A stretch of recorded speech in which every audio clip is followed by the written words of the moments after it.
Bonjour à tous, c'est Isabelle, bienvenue sur ma chaîne et je vous retrouve aujourd'hui après quand même quelques semaines où je n'ai pas filmé, même si entre temps vous avez une vidéo qui est apparue que j'avais filmée 2 semaines avant, mais bon, ça on s'en fiche un peu. Je vous retrouve aujourd'hui pour une vidéo un peu spéciale. Alors vous allez peut-être vous dire en regardant cette vidéo que j'ai totalement pété les plombs. Mais la vidéo que je filme aujourd'hui, c'est une vidéo qui est quand même un petit peu spéciale parce qu'après avoir lu des livres bien sanglants, m'a pris une idée et je me suis dit, tiens, si franchement je virais des livres de ma palle, des livres qui ne me tentaient pas plus que ça, des livres qui ne sont, mais alors pas du tout ce que j'ai l'habitude de lire, et j'ai trouvé ça intéressant. Alors, je me suis un peu risquée. C'est peut-être aussi pour ça que les vidéos ont mis un peu plus de temps à arriver, parce que pour certains, ça a été quand même relativement rapide. Pour d'autres, ça a été quand même relativement laborieux. Il y a des lectures, je me suis dit, je comprends pourquoi je ne les lis pas habituellement, parce que ça a vraiment été dur. Et on va donc commencer tout de suite par le premier livre que j'ai lu. Mais en fait, je ne sais pas vraiment pourquoi j'avais pris ce livre à la médiathèque. Je vous montre tout de suite, comme ça. On en reparle après quand vous saurez le nom de l'auteur. Mais j'ai choisi Carnet de route de Marie Lopez. Donc Marie Lopez, tout le monde connaît, c'est Enjoy Phoenix sur YouTube. Alors, bon, j'aime bien regarder ses vidéos, des fois. Bon, il y a des fois, c'est pas hyper intéressant pour une vieille comme moi. Je comprends que les jeunes adorent, mais bon, du coup, je me suis dit, tiens, je vais quand même essayer de lire un petit peu ce qu'elle pourrait écrire. Son premier livre, ça me tentait pas du tout, mais alors pas du tout, je crois que c'était un témoignage un peu sur sa vie, machin. Je dis, c'est pas la peine, on va commencer par un roman. Et j'avais donc vu qu'elle avait sorti celui-ci, et j'avais été étonnée de voir qu'il y avait certaines personnes, je sais pas, c'est pas Eric Fens qui avait adoré ou qui avait bien aimé ce livre, qui avait été étonné. Je me suis dit, ma foi, je vais essayer de lire Marie Lopez et voilà ce que je peux en dire. Alors, je peux comprendre que ça puisse plaire à des jeunes filles et tout, mais alors, je me suis ennuyée. Mais alors, ça a vraiment été laborieux, mais ça a été laborieux tant par l'histoire que par l'écriture de Marie Lopez. Bah oui, bon, elle a 21 ans, donc bon, ou 23 ans, ou 22 ans, enfin bref, elle est dans la vingtaine. Je peux comprendre, moi je me rappellerai toujours les petites filles de Julie Ewa, elle a 25 ans, l'écriture était géniale. Là, bon, c'est pas le même style, mais moi, ben, je me suis carrément ennuyée, quoi. Franchement, les personnages, il n'y en avait aucun qui m'intéressait, il n'y en a aucun qui m'ont vraiment interpellée en me disant, mais si, accroche-toi à ce bouquin et tout, et j'ai trouvé ça, ben... cucu-pompon, quoi, un peu gnangnan. C'est l'histoire, en fait, de 5 personnages qui sont totalement différents et qui vont se retrouver dans une auto-école pour donc passer leur permis de conduire. Ça va de la personne âgée à la youtubeuse, à un homme basique, enfin bref, un prof d'université. Il y a vraiment tous ces personnages-là différents qui se retrouvent dans cette auto-école, et donc on va suivre cette rencontre qui va leur permettre de pouvoir échanger, d'apprendre à se connaître et de pouvoir un petit peu exorciser tout ce qu'ils ont vécu par le passé. Voilà. On va peut-être pas passer 100 000 ans sur le livre d'Enjoy Phoenix. Franchement... ben voilà, à moins que Enjoy Phoenix décide d'écrire quelque chose de plus sanglant, je crois que je m'arrêterai à celui-ci. Après donc avoir lu ce sublime livre de Marie Lopez, et oui, bravo Isabelle quand même, franchement, je m'auto-congratule en me disant, mais quelle bonne idée j'ai eu de lire d'autres choses. Je ferai quand même ce genre de vidéo assez souvent sur d'autres thèmes parce que je trouve ça marrant. Mais on va tout de suite passer au deuxième livre que j'ai lu. Et le deuxième livre que j'ai lu, j'ai eu envie de retrouver un auteur que j'ai aimé, mais de façon très courte pendant un moment de ma vie. Et en effet, c'était il y a à peu près 12 ans, je m'étais passionnée. J'avais lu le livre Et après de Guillaume Musso et j'avais adoré ce livre. Franchement, j'avais vraiment beaucoup aimé ce livre. Et après avoir terminé ce livre, je m'étais dit, Guillaume Musso, c'est l'auteur que j'aimerais toute ma vie. Bon, bah, ça n'a pas duré longtemps parce que le livre suivant m'a totalement ennuyée. J'ai quand même poussé jusqu'à lire celui d'après. Alors, je ne me rappelle même plus des noms des livres. Et ça m'avait tout aussi ennuyé. Et là, donc, du coup, Guillaume Musso était tombé de meilleur auteur à auteur que je ne lirai plus jamais. Mais il ne faut jamais dire qu'on ne lira jamais un auteur, puisqu'à un moment, arrivé donc sur YouTube et une idée délirante m'est passée, tiens, et si je relisais du Guillaume Musso? Juste le nouveau livre de Guillaume Musso qui sort. Alors je m'étais dit, je vais lire Central Park parce que tout le monde avait adoré ce livre. Mais bon, vu que je suis dans une période où il faut quand même que je lise autre chose et je voulais pas forcément lire un livre de Guillaume Musso que tout le monde avait aimé, je me suis dit, tiens, je vais lire le nouveau. Le nouveau, c'est Un appartement à Paris. C'est paru chez XO Éditions, mais bon, j'ai quand même pas poussé le vice jusqu'à acheter le livre. Déjà, Marie Lopez, je l'avais emprunté à la médiathèque, hein, je précise, je ne l'ai pas acheté non plus.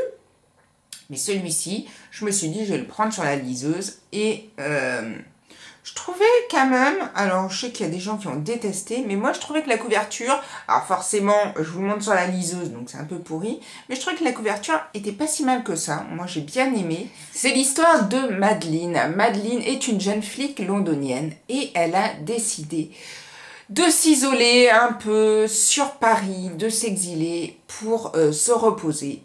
Elle loue donc un appartement en plein cœur de Paris, une maison d'artiste pour vraiment pouvoir souffler un peu, sauf qu'elle voit débarquer un homme, Gaspard, qui est un écrivain qui écrit des pièces de théâtre et qui a l'habitude de venir sur Paris, une ville qu'il déteste, pour pouvoir rester dans un appartement et écrire sa nouvelle pièce de théâtre. Et donc ces deux personnages arrivent donc à se rencontrer dans cette maison d'un peintre qui s'appelle Sean Lawrence. Ce Sean Lawrence en fait a été un peintre très connu mais qui a vécu un événement très douloureux dans sa vie. Son petit garçon a été assassiné. Et donc ces deux personnages vont essayer un peu d'élucider ce meurtre. Ils vont être pris comme ça dans cette histoire. Certes, Madeleine, la flic, penserait qu'elle souhaiterait, c'est elle qui est un peu réticente, mais qui, poussée par Gaspard, va se retrouver un petit peu limite obligée de rechercher cette vérité. Alors, j'avais pris le livre sans vraiment lire le résumé. Heureusement, parce que... ou pas. Parce que c'est vrai que j'aurais lu le résumé, je pense pas que je l'aurais pris. Et en même temps, n'ayant pas lu le résumé, je suis arrivée au début du livre en me disant... ouais. Parce que partout, on parle d'un thriller addictif. Bon, alors on va peut-être pas dire ça comme ça, hein, parce que bon, moi, le genre de thriller addictif, c'est pas du tout ce que j'ai vécu, même arrivé à la fin du livre. Il y a une enquête, il y a des choses, mais bon, pas non plus, voilà, hein, c'est pas un truc de ouf. Maintenant, la première partie est très longue, surtout pour quelqu'un qui aime plutôt le côté policier. J'ai eu peur de m'enliser dans une histoire d'amour un petit peu 3 balles, mais on arrive à un petit dénouement, quelque chose qui se passe et qui bifurque sur cette enquête policière. Je ne vais pas dire que j'ai adoré, je me suis quand même un petit peu douté de la fin, que j'ai quand même trouvé assez intéressante. J'ai vraiment quand même aimé la fin du livre. On va pas dire que c'est le livre qui va me réconcilier avec Guillaume Musso. Je vais quand même peut-être essayer de lire enfin Central Park, mais ça a été une belle lecture. Bon, c'est pas le livre du siècle, mais voilà, c'est du Guillaume Musso. Et moi, je m'attendais pas à exulter et à me dire « Waouh, Guillaume Musso, ça y est, je recraque dessus. » Non, c'est pas tellement le cas. Et je sais qu'il y en a beaucoup qui aiment Guillaume Musso. Et là, je pense à Cindy. Je lui fais un petit coucou parce que je sais que elle adore Guillaume Musso. Moi, je suis limite plus Valentin Musso. Mais bon, j'en ai lu que 2. Donc, on va pas non plus s'exalter devant les frères Musso. Et on va passer. Et je vais garder justement Cindy en ligne de mire. Parce que je sais qu'elle l'a lu avant moi. Et je sais qu'il me semble qu'elle avait moyennement aimé. Et moi, ça faisait presque un an que je l'avais dans ma pile à lire. Je l'avais pris l'année dernière au salon du livre de hier. Et donc, du coup, je me l'étais fait dédicacer. Il s'agit de Clélie à vie, je suis là, paru chez JC Lattès. Alors, ce livre, j'avais donc, comme je vous l'ai dit tout à l'heure, pris au salon du livre de hier. Parce que j'avais entendu parler, et voilà, que Clélie Avy écrivait super bien et il me semblait avoir vu des super bons avis sur ce livre. Je m'étais dit, ça y est, je le prends, voilà, je verrai bien. Elle m'avait un peu expliqué, ça m'avait pas non plus super emballé au niveau de l'histoire. Et je m'étais dit, tant pis, je le prends, la couverture est super belle et puis je verrai bien ce que j'en ferai. Et puis là, donc, avait passé quelques mois. Cindy l'avait lu et elle l'avait moyennement aimé, ce qui fait qu'elle est encore restée plus longtemps, parce que je me suis dit, si Cindy n'aime pas, moi, ça risque d'être un peu chaud. Et puis, l'idée ayant germé, je cherchais un 3e livre à lire que je sentais hors de ma zone de confort, et donc j'ai décidé de lire celui-ci. Alors, l'histoire, c'est l'histoire de Thibaut, qui est un jeune homme, qui a un frère qui a tué 2 personnes et qui est à l'hôpital. Et un jour, il va à l'hôpital avec sa mère, mais lui ne veut pas voir son frère parce qu'il ne lui pardonne pas ce qui s'est passé, cet accident et tout. Donc, il laisse sa mère aller et il erre un peu dans l'hôpital et il se retrouve face à la chambre 52 et entre. Et dans cette chambre 52, il y a une jeune femme qui s'appelle Elsa qui est dans le coma suite à un accident à la montagne. Et il va s'endormir près d'elle et après il va revenir la voir régulièrement et tout. Ça fait très... alors, quand je n'ai pas forcément aimé un livre, ou que ça m'a carrément ennuyé, j'ai tendance à ne pas réussir à expliquer forcément bien l'histoire, et donc je me doute que je vous donne pas super envie d'aller le lire. Bref, ce livre, je l'ai franchement pas vraiment aimé. Il m'a fait un peu penser à « Et si c'était vrai » de Marc Lévy. C'était un peu la même époque et après de Guillaume Musso. Et c'était donc l'époque fleur, cœur, quand j'aimais lire ce genre de livres. Et donc, et si c'était vrai, à l'époque, j'avais adoré. Ce livre m'a grave fait penser, en fait, à Et si c'était vrai, mais encore plus ennuyeux, en fait. Parce que Et si c'était vrai, il y avait quand même cette histoire de fantôme, de machin, qui était un peu plaisante. Enfin, je trouvais ça un peu marrant. Là, j'ai lu la première partie assez vite. Bon, j'ai survolé un petit peu. Et puis après, je me suis ennuyée. Je me suis un peu enlisée, ce qui fait que je suis tombée pendant mes vacances, où j'avais un petit peu de temps pour lire, mais me replonger là-dedans, j'en avais pas forcément envie. J'avais pas non plus envie de commencer un nouveau livre. Donc ça a un peu... j'ai un peu fait plouf pendant mes vacances. J'ai pas vraiment lu jusqu'à ce que je me remette et que je me dise, il faut absolument que je le finisse. Je l'ai fini et voilà. Si vous l'avez lu, n'hésitez pas à me donner vos avis parce qu'il me semblait qu'il y avait quand même pas mal de monde qui avait aimé ce livre.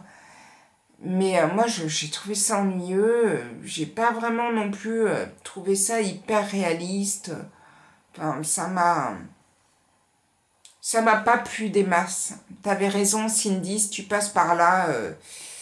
Et on en a donc fini avec ce point lecture des livres que je ne lis pas. Des livres de Mappal que je n'aurais jamais sortis si je n'avais pas décidé de faire ce type de vidéo. Ils sont là. Bref, vous vous doutez bien à mon emballement que cette vidéo est une vidéo très mitigée. J'ai pas forcément aimé, mais j'ai quand même envie de continuer ce type de vidéo. Alors ça sera peut-être pas une vidéo sur ce thème-là, mais sur des livres que je ne lirai pas. Ça, j'ai envie de le continuer. Si vous avez aimé ce type de vidéo, bon, alors c'est vrai que je vous ai pas forcément donné envie de continuer à les regarder, mais n'hésitez pas. Si vous tombez sur ma chaîne, c'est la première vidéo que vous voyez, c'est vraiment pas les livres que j'ai l'habitude de lire, hein, donc n'hésitez pas à regarder d'autres vidéos avant qui seront peut-être plus intéressantes. Et bah moi je vous dis à bientôt pour une prochaine vidéo avec un livre que j'ai adoré. Comme ça, au moins, ce sera déjà un peu plus sympa. Un vrai polar, un vrai thriller psychologique, des vraies bonnes sensations. À bientôt pour une prochaine vidéo. Prenez soin de vous. Ciao, ciao!